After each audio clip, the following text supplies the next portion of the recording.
Well, hello and welcome to another episode of Mind Your Mouth podcast. I am your host, Melissa Mugno, and let's get cozy and let's dive in. This is Mind Your Mouth. And today we are doing a solo episode, first solo episode of 2026. This episode is going to be about central nervous system. It's going to be about my central nervous system. It's going to be about things I learn, that I'm learning and have learned about my central nervous system. And ultimately, I'm going to share some stories with you, and I'm going to talk about all these different things that I'm experiencing right now. And I feel super honored and super blessed that I get to. And I just came back from a really amazing trip. I went to Switzerland in the beginning of this year to lecture at a really great conference called Tongue Time. And it was the first time they had this conference. And it was great. It was awesome. And I was excited to go. But, for some of you guys that maybe don't know me, or this is the first time you're listening, I've been lecturing in the airway myofunctional space for the last 10 years. But for a really long time, I actually never really felt like I was supposed to be. I kind of almost felt like I was, faking it till I made it, or imposter syndrome. I knew that I knew stuff and I had stuff to share, but I would sometimes get into those rooms and I would start to feel inadequate, or I would feel nervous. Or the biggest thing is I would get defensive and I would start to feel insecure, and I would feel like I didn't belong, even though I'm sure if other people were around, or any of you have ever seen me in that space, you would be like, really, Melissa? That's so funny. I would never think that. Or like, you might be surprised, or some of you might be like, oh, I totally knew that. That makes complete sense. But it's true. And these last couple years have been such a gift I've given to myself, but the true testament of what happens when you really change your perspective. If this is your first time listening, or if you listened before, my motto and what I talk about all the time, and I use this as an example of where your mind goes, your energy flows. From Zig Ziglar, I had an amazing coach named Mr. Bill, and Mr. Bill taught me some major things. He taught me about checking in with my vibration. How am I vibing? And would use that concept of where your mind goes, your energy flows. I live by that every day. And it is the most factual and true statement that you can possibly use. Where you choose to put your energy and what you focus on is absolutely your choice. It's your power. It's your ability to decide how and what you want to pay attention to. But, that's very easy to say and do. But some of us, when we're like deep in fight or flight, or we're in these really tight times where our body feels uncomfortable, or we've been living in a hamster wheel and we've been really struggling, that sounds absolutely foreign, or it says like, that must be nice, but it's not easy to actually do. So what I didn't realize was that Switzerland was actually going to be like a live lab. It was going to give me a stage, an audience, and an opportunity to practice what I'm teaching and what I'm preaching. And that's what it was. And I'm really proud of myself. And when I felt that, I knew I had to come on and I needed to share it with you guys. I knew I needed to talk to you guys about it, because I know I'm not the only one that has felt like that, or is feeling like that, or needs tools to navigate it. And even if you're a therapist, or you are a entrepreneur or a coach or whatever, you need to constantly check in with yourself and recognize why you are doing the things you're doing. I don't know. I just want to say, like, you got to check yourself before you wreck yourself. And it is true, right? You have to. So right? I didn't go to Switzerland to just go to work. I went there already equipped. I had all the tools. It was just an opportunity to see whether or not I was going to be able to use them and then also be able to put it out there. So let me get into some of it. So Switzerland had one rule, right? When you put your abstract in and you had to do new content. They didn't take any speakers that were going to present something that had already been seen. They wanted everything to be new. And I think that was really important. And I was super excited about that opportunity because I had been wanting to launch and showcase some new stuff that I had been working on and stuff I had been doing within the practice, within Faceology, also with all of my individual coaching clients. And it was all about things I was doing from a facial mapping and recognition of central nervous overload, how I've been changing breathwork patterns and really changing up kind of the complete philosophy and techniques on how I would been treating myofunctional therapy. I've been alluding to it. I think there's even an episode where I had said something like, if you do myo with me, it's an experience, right? You're going to feel something. And that's because I had been working on going deeper and I had been really recognizing that the only way to truly get change was to get deeper into the root cause, right? Like really understand maybe why something was happening and recognizing the patterns that your body is holding that keep you into these habits. So really realizing and recognizing that, if you're going to do muscle exercises or you're going to change something from an oral functional position, you have to dive deeper into how much oxygen the muscles are getting. And you have to make the body feel safe and regulated so that it can be compliant to really get a different outcome, which I think in a lot of ways that we had been doing things, we would just kind of give exercises right away and just kind of almost like not stretch before you went in and worked out. And I had realized you had to kind of like warm it up first. And that had been what I wanted to present on. So I presented on the philosophy, which is the 4 core that we've been working on, which is the mind your mouth philosophy. It's our mind, our body, mind, our mouth, mind, our mind, and mind, our business. But those 4 pillars fall into anything, right? You need to recognize all of them so that you can get a really great outcome. So I talked about from a new lens, how do I evaluate a patient, see a patient, and then what tools do I give them so that they can hopefully get a different outcome? And I could feel when I got into, when I walked even into the audit, like into the big conference hall or whatever, you start to see a bunch of people that you've seen. And let's be honest, people judge you in those things. They all have an idea of who you are. They've heard stories about you, narratives about you. They have their own version of who they think you are. And most of the time, maybe if you're lucky, 4 or 5 of them really know who you are. But when you're in a room of colleagues or peers and you are insecure, as I was for a big part of my career, validation from your peers and other people makes a really big difference. So you naturally almost want to put on a show. You put on a bit of a performance. You can feel your body know that you're about to enter something different. And I could feel it even walking in. So I walked in and I could just feel that little nervousness in my stomach. And all of a sudden, my shoulders went up a little bit and I could feel my jaw clenching a little bit. And I could feel my breath start to either race up at times or slow down. And my awareness was all over the place. Like I was like a watchdog. Like all of a sudden I'm looking, I'm checking, I'm seeing people. My central nervous system, my fight or flight mechanism was in full blast. And then, right, you got jet lag, you got all kinds of things going on here. So there's a lot of moving parts. But then it's like you hadn't seen people in a while. So then you have to do what?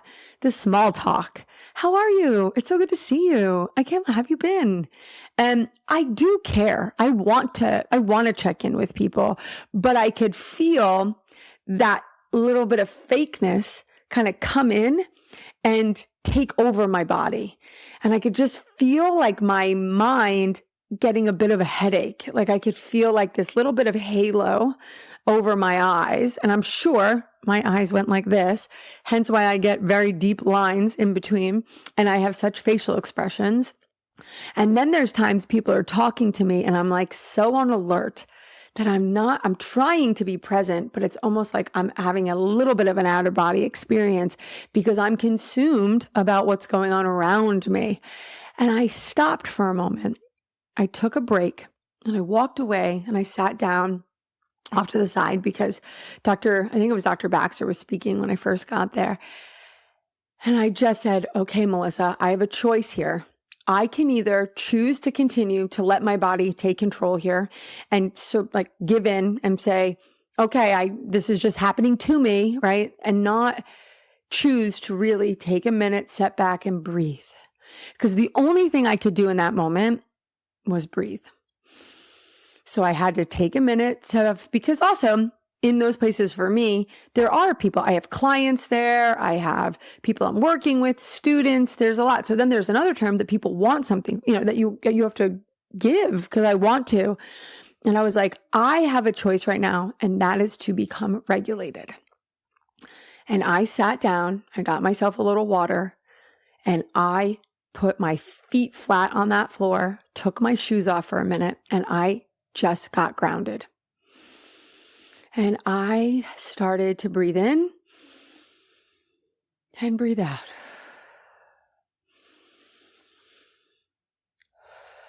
Nothing major.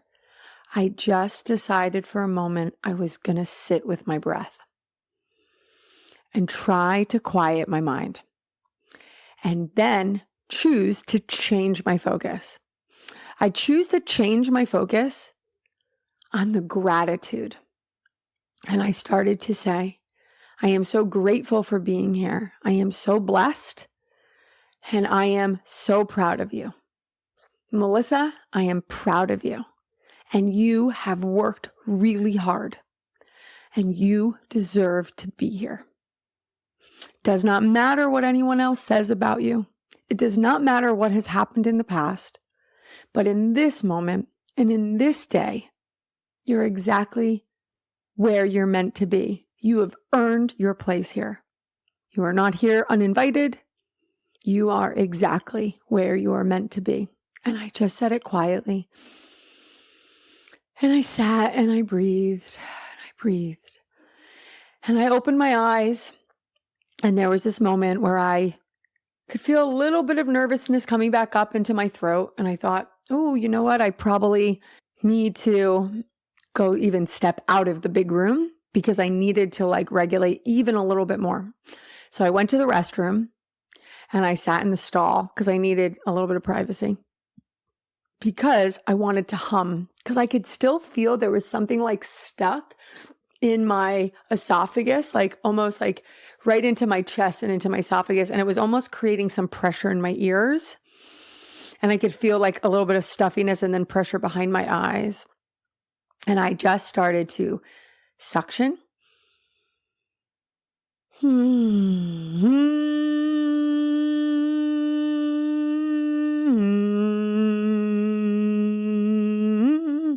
And I started to hum and chant because when I go do my work in the jungle and I do things, one of the things that we do is a lot of chanting. We do ishtao, ishtao, and it's really good for my vocal cords. And I did it with a smile on my face. Ishtao, ishtao. And I breathed. And all of a sudden I could feel I was moving this energy. And then I did my favorite move of all. And that is when I take a deep breath in and I just go, ah, and I release the tongue out of my mouth. Ah, and I really release it and I let it all out of my mouth. And it became free. And I took my crystals and my rocks because they help me because I need tactile things to help me move my body. And then I chose to do what I do, and that's a little bit of prayer. And I went to my angel cards and I pulled them out and I said, what do I need today? But this is my practice. This is what I have built. These are the tools why I don't travel or leave home without them, because sometimes I need to be reminded. And then I did that. And I'm telling you, the story is probably almost taking as long as this whole went down. Maybe I sat by myself in the big room for 4 or 5 minutes. And then when I went to the restroom, maybe that was another 3 or 4 minutes. And then I came back. And then I was ready to go to work. And I ran in and I had to sit next to one of my clients, and that was great. And I was able to be present for her, and I could take in, and I could feel myself wanting to go back to that place. But I was an active participant in that moment of everything that was happening, right? Like if I started to let my mind go, I knew that I could bring it back in. Okay, Melissa, bring it in. Or if I needed, I would say to her, hey, I just need a second, because my body, my vibration was high, and I was a little floating and a little high and nervous just on the whole energy. And I had to keep getting grounded and keep bringing myself in to get it grounded, because there's a lot of pull in those places. You're getting a lot of people's energy and a lot of people's feelings and all of those things. And I'm very vulnerable to that. I feel it. I'm a very intuitive person. I care. I do. And when I am with somebody, if sometimes I'm turning away or whatever, it's just because maybe your energy is strong and I'm just trying to pick it up or figure out how to navigate it. Or maybe I'm feeling something and I don't want to push that on somebody else, because I used to do that a lot when I allowed my central nervous system to control me instead of using it as the tool that it is, that it's a compass, it's a box to show me when my body needs me to pay more attention to it, or when I'm feeling unsafe, or when I need to sit down and check myself so I don't wreck myself in those moments. Right? So think about all the things that are happening. New room, big energy. I'm going to be presenting. I'm going to be talking. I want to show up the best version of myself for everyone. These are people I respect, and I hope that they respect me, right? My body is reacting before my brain even knows what's going on. My body has a memory, and that's absolutely what is going on. It's this connective is I needed to mind my body so that I could mind my business. And let's be honest, I always need to check my mouth, mind my mouth, right? And mind my mind, so that I'm all in sync with all three of these things, right? So then I named it honestly. I named what all of the things were, right? The tight chest, thinking I don't belong, all of those things. And I let them go. In that moment, I realized that I was in the driver's seat, and we went on, great night. Well, now that night, go back to the hotel, and dinner was late because I don't know, when you first go to Europe or something, I don't know, time just kind of goes out the window. Maybe it feels like, and I was up late. My mind was going, but I knew I had to present the next day, and I was excited. So I had big adrenaline going, and I did what I did. I did get some sleep that night, and I absolutely meditated, did what I needed to do, got there early, did what I had to got into Sarah's lecture was before mine. And so I went over to her and I sat down and I listened, and I was in the front row with her, taking photos, wanting to be there for her, and feeling that excitement and that energy going. And I felt good in that moment. I was like high on that vibration, and the adrenaline was definitely going,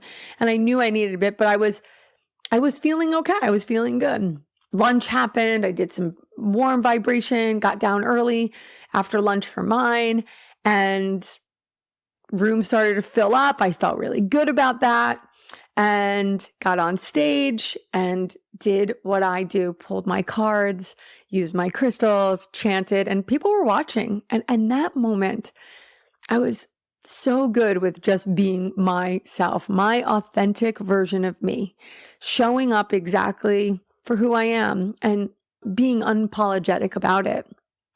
I started in the presentation and I opened up, as I do, especially new material, my story, why I'm here, why do I think I have the right or the ability to be on this stage?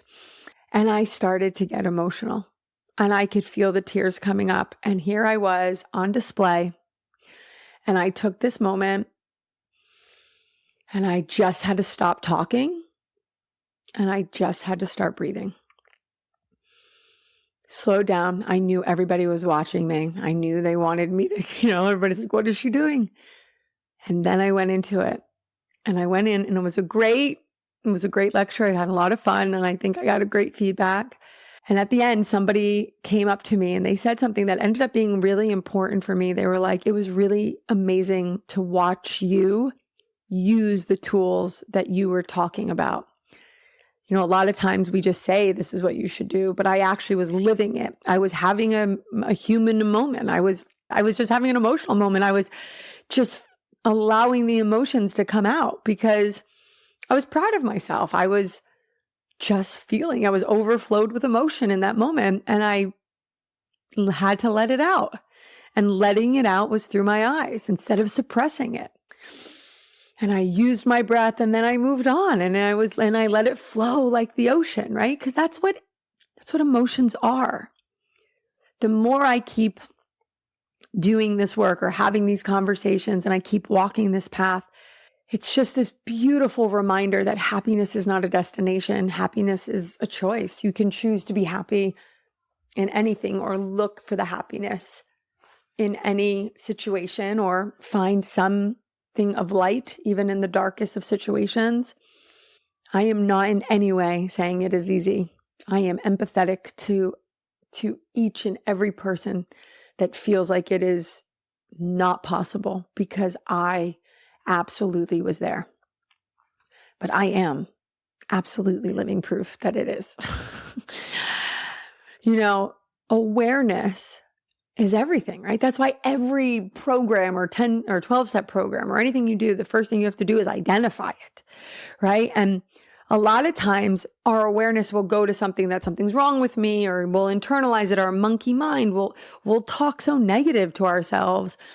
Actually, I had a client say it great yesterday that he was having a conversation with himself and he would never have talked to anybody else the way he was talking to himself. But what you can say to yourself is, instead of why am I feeling this way or what's wrong with me, is, oh, my nervous system is trying to protect me. It's trying to warn me. And that is regulation. That's starting to shift control and the power. It's like boundaries, but taking back your own power, right? So when you're able to show what leadership is and not just teach it, or show what it's like to really practice and be it, I think that's when things become absolutely powerful. When you get into energy and you get into that flow state, anything is powerful, right? Like anything is possible. It's really powerful when you get into those moments when you're like, oh my gosh, this is exactly what I'm supposed to be doing and where I'm supposed to be.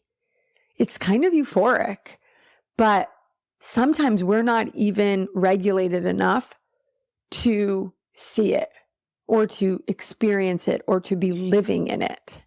Because I can think of times where I've wanted something, or I thought I wanted it, and then when I got into it, it was almost like being on a roller coaster ride, right? Like, yes, I want to go on that ride. And then halfway through, you're like, I want to get off this ride. I want to get off this ride.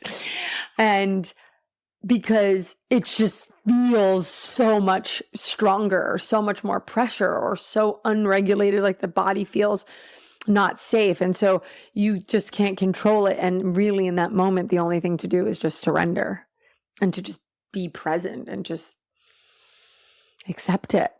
It's so tricky. It's so hard.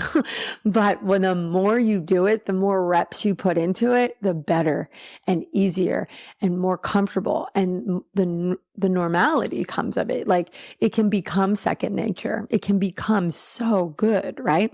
So if you have ever felt like you disappear in certain rooms, or you overperform, or you numb out, or you shrink, or you get small, or you feel like you can't find the words, are all signs of not being regulated, that something in your body doesn't feel safe. And you don't have to stay there.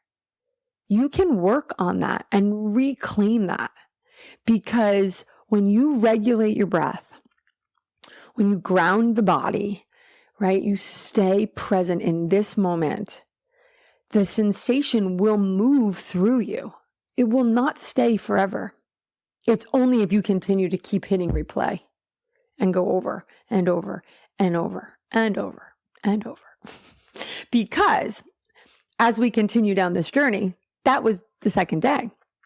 Well, then I come off and it was great. And I got people afterwards came up, said it was really great, asked awesome questions. It was great. It was great. I was so happy in that moment.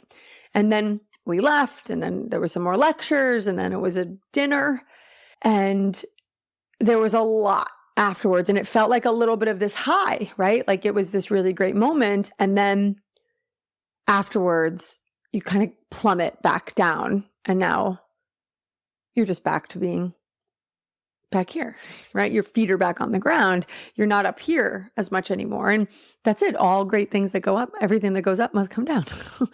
Now the body almost is like exhausted. And now it's almost overly stimulated. It's exhausted. The jet lag kicks in. And yet I still have things I need to do. And I'm tired and I'm fatigued. And I could feel my breath getting shallow, and I could feel my head hurting, and I could feel my teeth wanting to grind again. And I could just feel like I was looking for candy and sugar, something sweet, something to give me a dopamine fix. I couldn't even focus on certain things that I wanted to be. And I started to then do what? I went to dinner, then I went back to the room. I was so tired. Oh, I ended up at this big dinner. It was great. And I was around awesome people that I wanted to be with, some of my great friends, like my friends. I was with Dr. Siraj, who is my very good friend, and him and I were talking, and then a bunch of other great colleagues came over, and we were all sitting around, and we were getting up and we were getting ready to leave because I was pretty tired and I really needed to go to get some sleep. This doctor, who I know of, like we've known each other, we've passed on the lecturing circuit and stuff, came up to me, and he was absolutely being kind. And I know that. And he said, I just wanted to say something to you. He's like, I really feel like you've matured. And I'm not going to lie to you guys. When he first said it, unregulated Melissa wanted to be like, mature? I'm 44 years old. I'm like, what am I, a child? And I was like, well, what are you saying about me before, right? Like insecure, defensive. I could feel it. And in that moment, I, again, was being presented another opportunity to use my tools. I could feel my body wanting to get to, hairs on the back of my neck stand up, right? I want to be defensive, Melissa. And I said, I really appreciate you saying that. And I appreciate you acknowledging the work I've done, because I have. I said, to be honest, I don't know if I would use the word mature. I said, I think I've been mature in my work. I said, I've always been very good at what I do, like my work itself.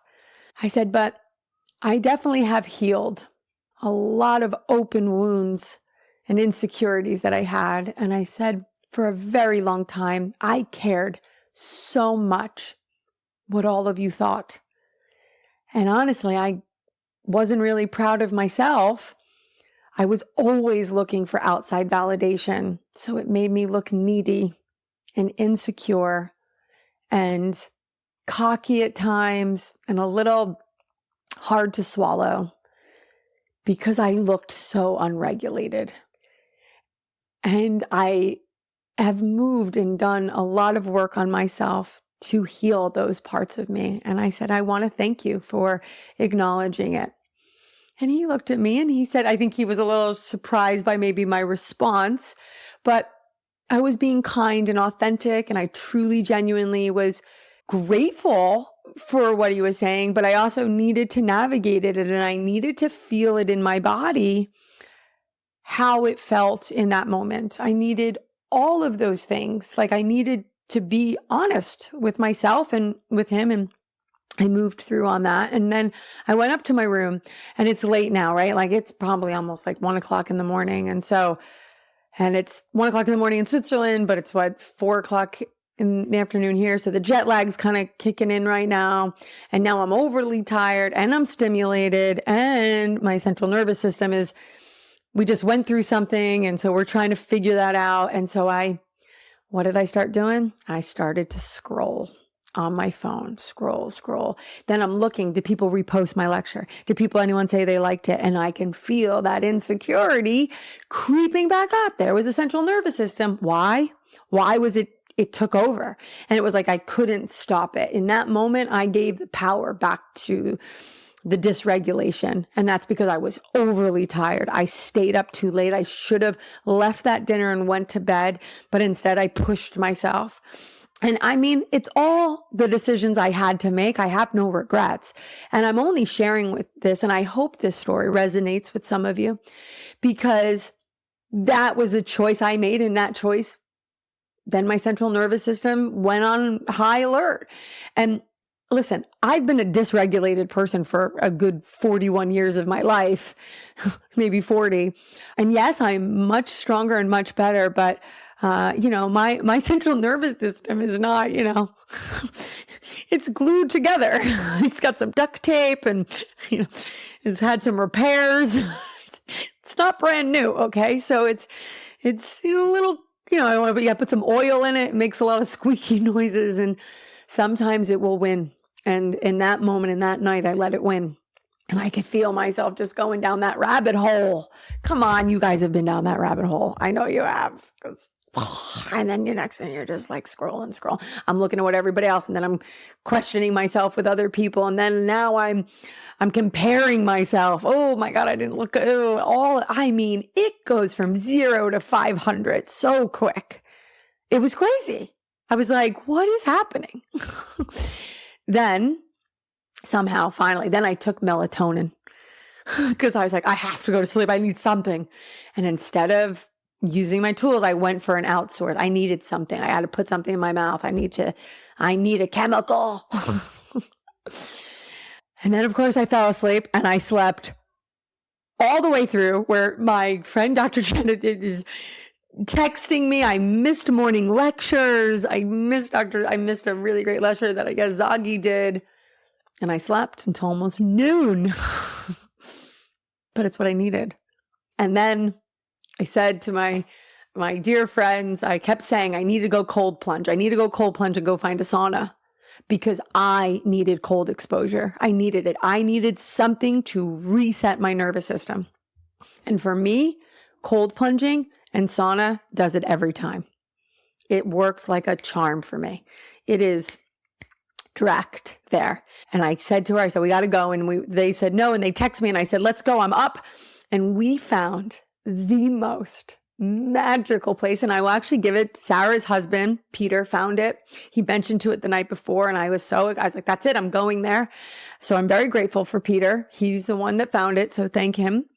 And me, Dr. Jenna Davis, and Renata went up to this park in Switzerland in St. Gallen, and they had a cold plunge where you jumped into the water in the ice, and then had these magical spas, like saunas with the hot rocks, and then this beautiful eucalyptus.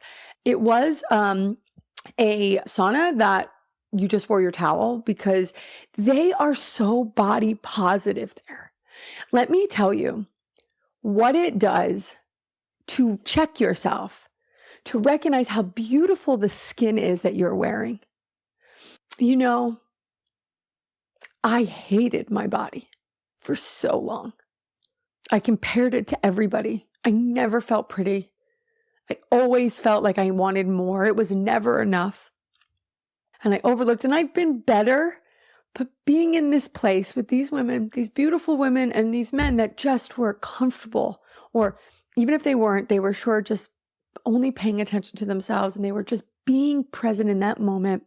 It was such a gift. And we walked all the way up this hill, walked up. It was so beautiful. Jumped in. It was brisk. It was beautiful. Great laughs. We were there for 2 hours, and it was absolute perfection. I was so grateful in that moment. So much gratitude for where I was, what I was experiencing, and every part of it, who I was with, all of it. And I thought, wow, I am so grateful that I know the tools that work for me. And when I put it out in the universe, it provides. We walked back and we were laughing and joking and in such good spirits. And it was a perfect way to end a really amazing 3 days. Went off, had a great dinner, got to hang out with some great friends, and then head back, and then off on to the next day, and then come back. And my flight home was so therapeutic. I was so grateful in that moment for where I am at, what I have done, and for the people that have recognized it, but also for the fact that I have recognized it. I pulled some cards and I just was so in the moment.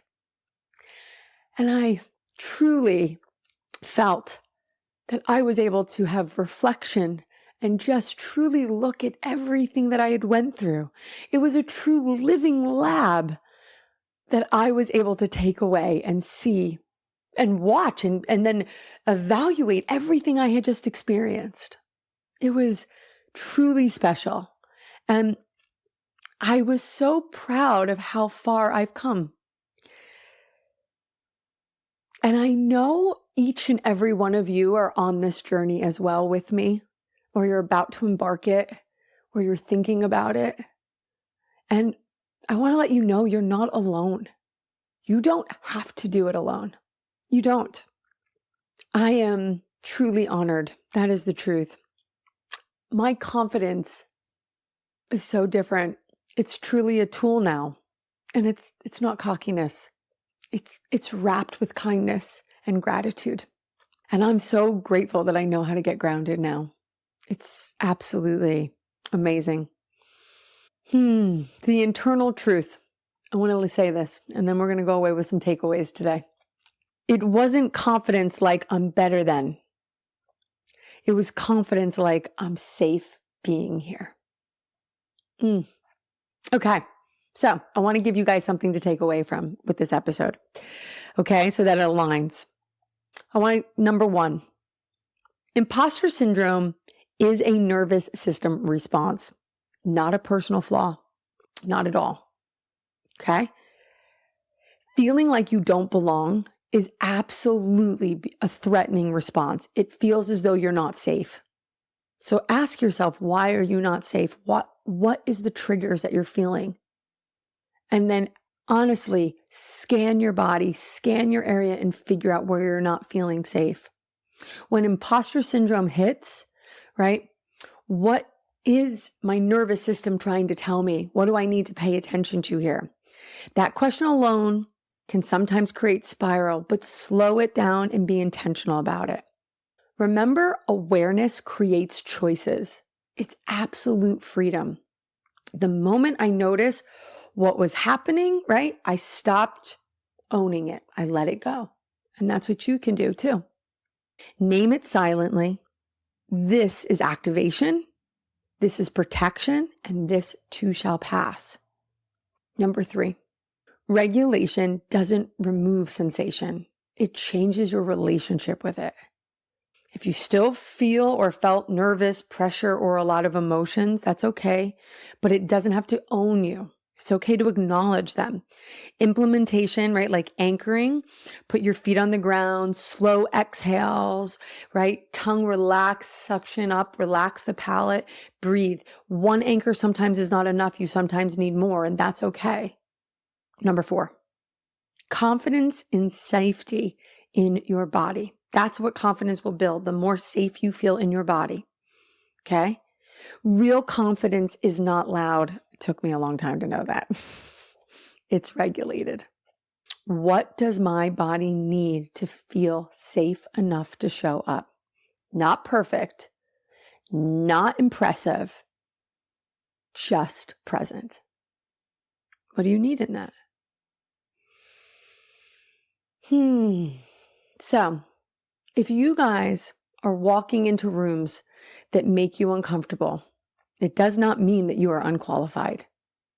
It means your nervous system is learning something new. And when you learn how to listen, really listen, instead of override it, confidence becomes something you embody, not something that has to be performed. Gosh. Think about some fun things, right? Lots of teasers. Swallowing, tension, clenching, feel it, all of it. Let's release it. Let it go if it doesn't serve you. Where your mind goes, your energy flows. I thank you guys so much. Thanks for taking this ride with me today. I am so honored and so grateful to be doing this, walking this walk with you. Thank you for tuning in and giving me this space and allowing and supporting me and walking beside me with this. Until next time, this is another episode of Mind Your Mouth. Have a great day and be regulated. You're safe. I'll talk to you guys soon. Bye.